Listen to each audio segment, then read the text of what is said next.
तो इंडस्ट्री 4.0 के अपने जो कॉमन सब्जेक्ट्स है वो तो कंप्लीट हो गए। अभी हम लोग बढ़ते हैं ग्रुप ए, बी और सी के जो कोई भी इंपॉर्टेंट टॉपिक्स है उसकी तरफ। तो आज के लेक्चर का टॉपिक है ग्रीन इंजीनियरिंग। तो मैं स्वागत करता हूँ आपका अमेजिंग इंजीनियर्स में। सबसे पहले देखते हैं ग्रीन इंजीनियरिंग क्या होता है, और हम लोग कुछ कुछ क्वेश्चंस के थ्योरी के साथ हम लोग उसे कवर करने वाले हैं। यानी कि सबसे पहले थोड़ा बहुत थ्योरी देखेंगे, उसके बाद एमसीक्यूज के हेल्प से हम लोग जो कुछ भी मैक्सिमम थ्योरी है वो कवर करने की कोशिश करेंगे। तो इसलिए वीडियो आखिर तक जरूर से देखना। So what is green engineering?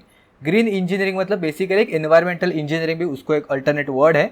So green engineering utilizes the engineering processes and methods that minimize the pollution, improves the business sustainability and decrease the potential for the health issues caused by the unsafe manufacturing and the design methods। तो ये होता है green engineering, जहाँ पे हम लोग environment का भी खास करके ध्यान देते हैं।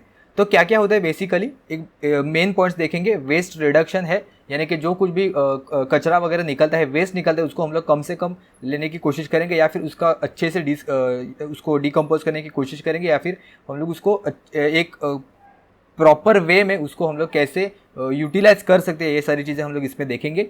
उसके बाद है मटेरियल्स मैनेजमेंट। यहाँ पे वीडियो पॉज करके आप इन डिटेल में देखना, मैं सिर्फ मेन पॉइंट्स आपको एक ओवरऑल आइडिया दे रहा हूँ। उसके बाद है पोल्यूशन प्रिवेंशन, पोल्यूशन कंट्रोल करने का भी काम, या फिर इस पे हम लोग ज़्यादातर एम रखते हैं। And the last one is product enhancement.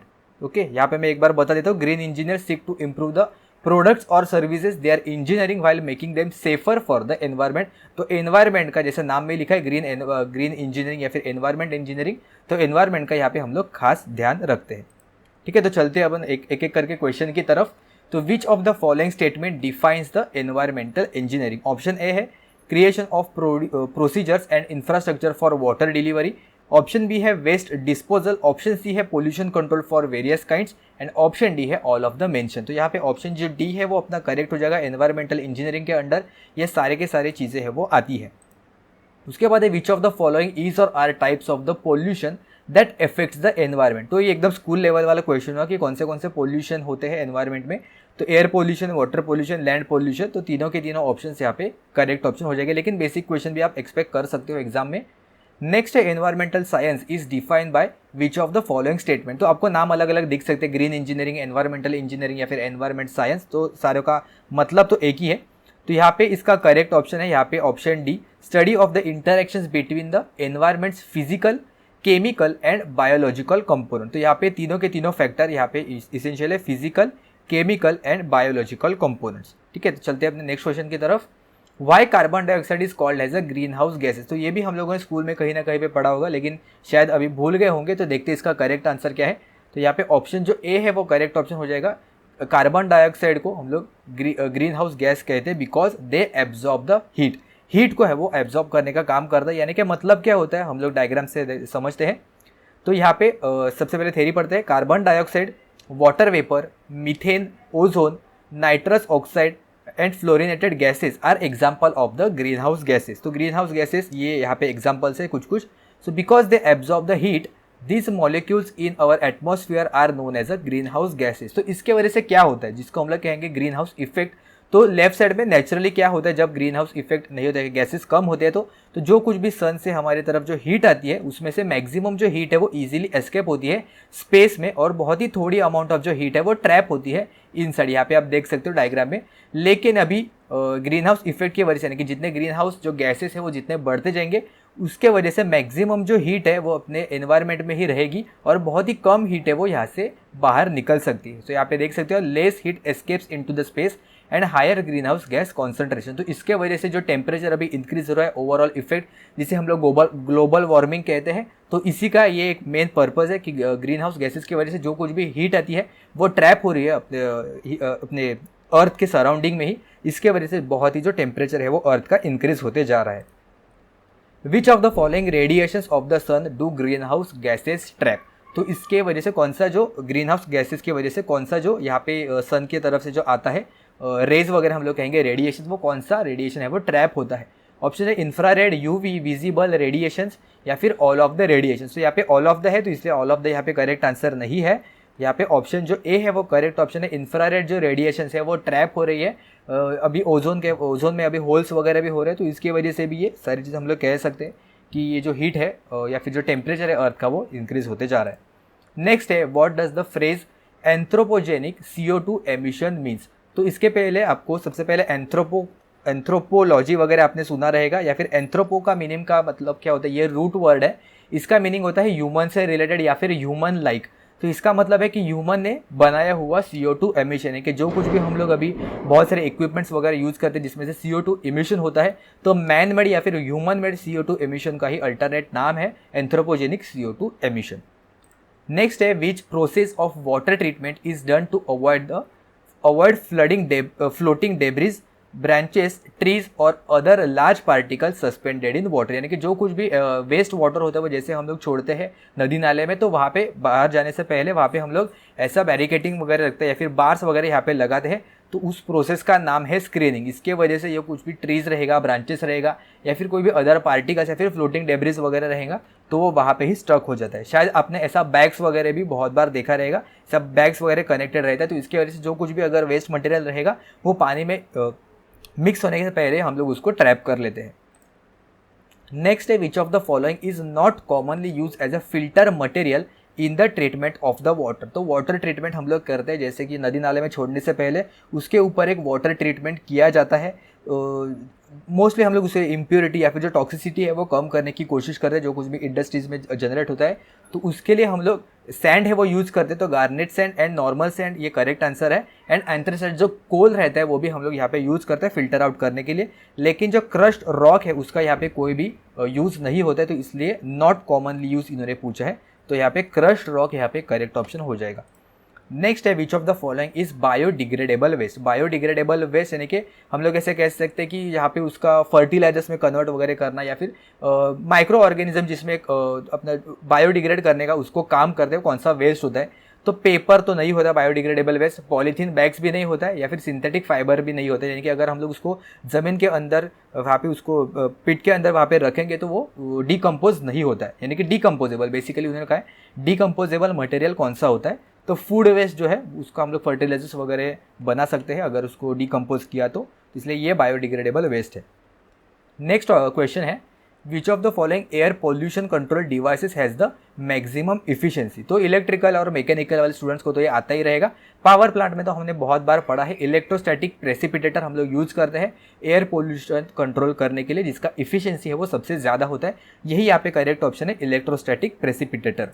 Next है the polluted water is one which. Polluted water आप इसे कह सकते हैं, यहाँ पे बहुत सारे स्टूडेंट शायद मिस्टेक कर सकते हैं। देखते हैं ऑप्शन एक एक करके। Contains the pathogenic bacteria, consist of undesirable substances rendering it unfit for drinking and domestic use. Option C है is safe and suitable for drinking and domestic use, या फिर इज कंटेमिनेटेड। तो ए, बी और D जो तीन option है ये अभी सुटेबल लग रहा है, लेकिन इसमें से जो ज़्यादा सुटेबल ऑप्शन रहेगा या फिर मोस्ट अप्रोप्रिएट आंसर है वो है ऑप्शन बी। ऐसा जो कोई भी पानी जो unfit for drinking and domestic use रहेगा, अनडिजायरेबल सब्सटेंस उसमें मिलने के वजह से, उसको हम लोग कहेंगे पोल्यूटेड वाटर। आई होप आपको अभी तक जो मैंने पढ़ा है वो सारी चीज़ समझ में आ गई होंगी। अभी अगर आपको समझ में आ रहा है तो वीडियो को लाइक करना मत भूलना, ताकि ये मैक्सिमम स्टूडेंट तक पहुँच सकेंगे। अभी आने वाले दिनों में ग्रुप ए, ग्रुप बी और ग्रुप सी का है वो फटाफट एग्जाम स्टार्ट होने वाला है, तो जल्दी से जल्दी मैक्सिमम स्टूडेंट तक पहुँचने के लिए वीडियो को लाइक करना मत भूलना। चलते अपन नेक्स्ट क्वेश्चन की तरफ। World environment day is celebrated on. World environment day कब होता है, कब हम लोग सेलिब्रेट करते हैं, तो इसका करेक्ट ऑप्शन है ऑप्शन 3 5 जून। यानी कि मैं अभी ये 4 जून को शूट कर रहा हूँ, तो शायद कल या फिर परसों तक आप देखेंगे तो अभी तक एनवायरनमेंट डे वो हो चुका रहेगा। ओके, तो 5 जून यहाँ पे environment day, world environment day हम लोग सेलिब्रेट करते हैं। नेक्स्ट है which one of the following is responsible for turning the Taj Mahal yellow. तो किस गैस की वजह से या फिर किस सब्सटेंस की वजह से जो ताजमहल का कलर है वो येलो हो रहा है। Nitrogen dioxide, sulphur dioxide, sulphur या फिर क्लोरीन। तो यहाँ पे ऑप्शन 2 है वो करेक्ट ऑप्शन है, सल्फर डाइऑक्साइड। कुछ कुछ जो चीज़ें वो आपको बाय हार्ट करनी रहेंगी, लेकिन मैं ज़्यादातर चीज़ें आपको बाय हार्ट करने के लिए नहीं बता रहा हूँ, आपको समझाने के लिए बता रहा हूँ, ताकि आपके माइंड में वो स्टोर रहेगा परमानेंटली। बाय हार्ट करने की ज़रूरत नहीं है। सल्फर डाइऑक्साइड एक कलरलेस गैस है। Additional information, it is a toxic gas. Okay, ये टॉक्सिक गैस भी है, responsible for the air pollution. So Taj Mahal is turning yellow due to the sulphur dioxide. It causes the acid rain that reacts with the marble of the Taj Mahal and causes the damage to it. Okay, तो इसके वजह से जो acid rain है वो यहाँ पे हो रही है. इसके वजह से जो मार्बल है जो ताजमहल का, उसका कलर है वो चेंज होते जा रहा है. आगे बढ़ते हैं, which system of collection of sewage is a dry system. अभी ये आगे आने वाले क्वेश्चंस बहुत इंपॉर्टेंट है, इससे शायद क्वेश्चन है वो पूछे जाते हैं। तो which system is collection of the sewage is a dry system. तो सीवेज मतलब जो कुछ भी हम लोग वेस्ट अपने घर से निकलता है, जैसा कोई भी घर का कचरा रहेगा, किचन का कचरा रहेगा, जो कुछ भी हम लोग डेली यूजेस में जो कुछ भी कचरा निकलता है वो, उसके साथ साथ जो ह्यूमन वेस्ट होता है, जो हम लोग बाथरूम में या फिर जो टॉयलेट में हमारा जो वेस्ट निकलता है, तो ये सारे का जो ट्रीटमेंट होता है या फिर ये आगे कहाँ जाता है अपने घर से निकलने के बाद, वो कैसे प्रोसेस होता है, ये सारी चीज़ें आती है सीवेज सिस्टम्स में। तो ये हम लोग अभी सबसे पहले देखते हैं। दो मोस्ट सबसे पहले इंपॉर्टेंट टाइप है, first one is conservancy system, जिसमें लेबर भी यूज़ होता है और जहाँ पे जो कुछ भी ह्यूमन वेस्ट रहेगा वो कलेक्ट करते हैं हैंड कार्ट के हेल्प से वगैरह, आप यहाँ पे देख सकते हो।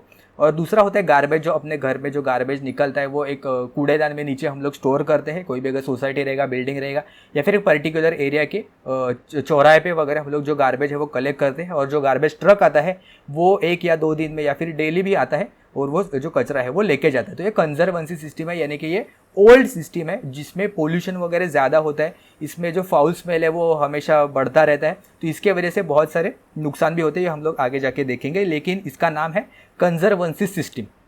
यहाँ पे कोई भी वाटर वगैरह यूज़ नहीं होता है। सेकेंड है वाटर कैरियर सिस्टम, जहाँ पे क्या होता है, जहाँ पे आप सोसाइटीज़ वगैरह बिल्डिंग वगैरह देख सकते हो, तो जिसमें से जो कुछ भी वेस्टेज है उसके लिए डायरेक्टली पाइपलाइन रहेगा, जो ह्यूमन वेस्ट रहेगा यानी कि टॉयलेट और बाथरूम का, तो उसके लिए पाइप रहेगा यहाँ से डायरेक्टली वो तीनों का यहाँ पे मिला के एक सीवेज वाटर, आप यहाँ पे एक बड़ा पाइपलाइन देख सकते हो। तो ये जो वेस्ट आता है इसके साथ साथ जो कुछ भी वाटर का जो रेन आता है, यानी कि यहाँ पे अपने मैनहोल्स वगैरह देखे रहेंगे रास्ते पे, तो उसका भी जो पानी है और जो कोई भी सोसाइटी का सीवेज वाटर का जो पानी है, ये सारी चीज़ें यहाँ पे मिक्स होती है और एक साथ में ही ये आगे जाते हैं वाटर ट्रीटमेंट प्लांट में, जहाँ पे जो इम्प्योरिटीज़ वगैरह होती है, टॉक्सिसिटी होती है, वो कम करने की कोशिश करते हैं। और एक कंपेरेटिवली प्योर वाटर हम लोग ऐसा कह सकते हैं, एग्जैक्ट प्योर नहीं रहेगा लेकिन कंपेरेटिवली प्योर वाटर है वो हम लोग आगे यहाँ पे समंदर में वगैरह या फिर नदी नाले में यहाँ पे छोड़ देते हैं।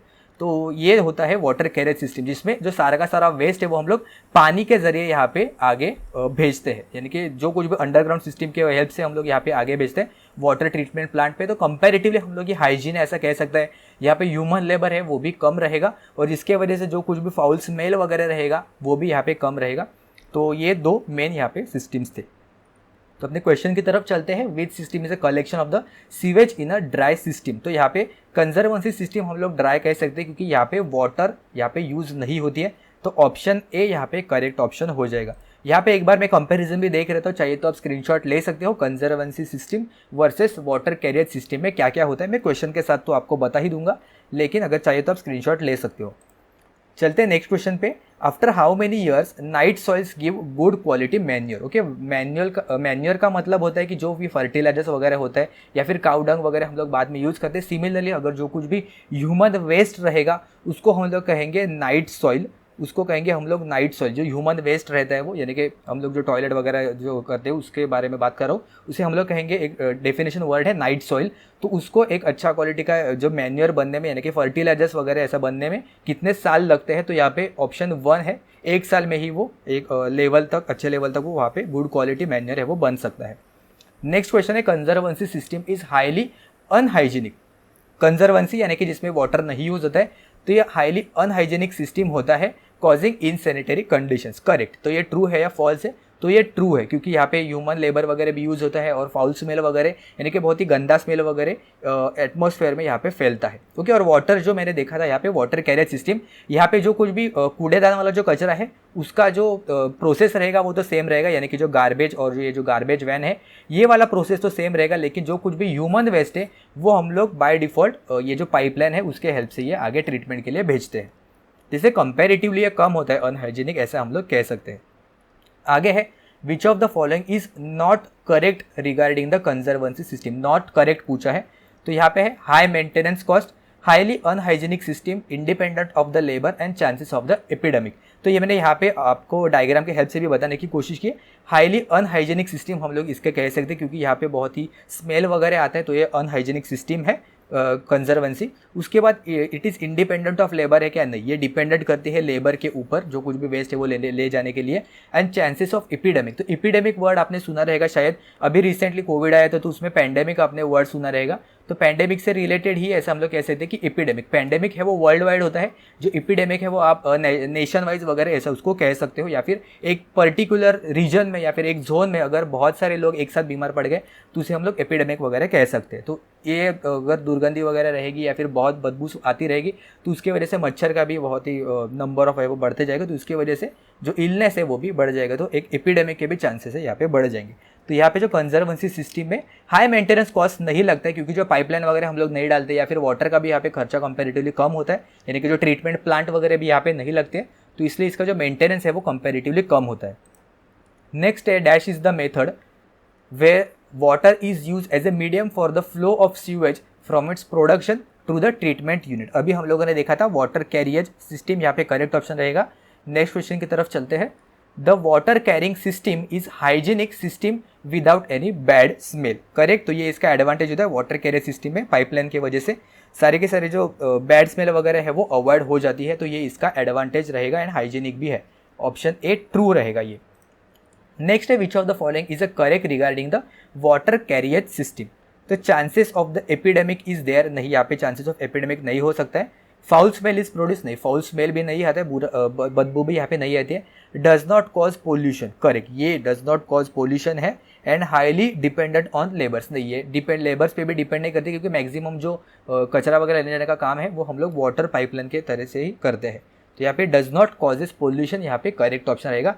करेक्ट या फिर नॉट करेक्ट है ये आप ध्यान से पढ़ लेना क्या पूछा है, तो मिस्टेक हो सकती है।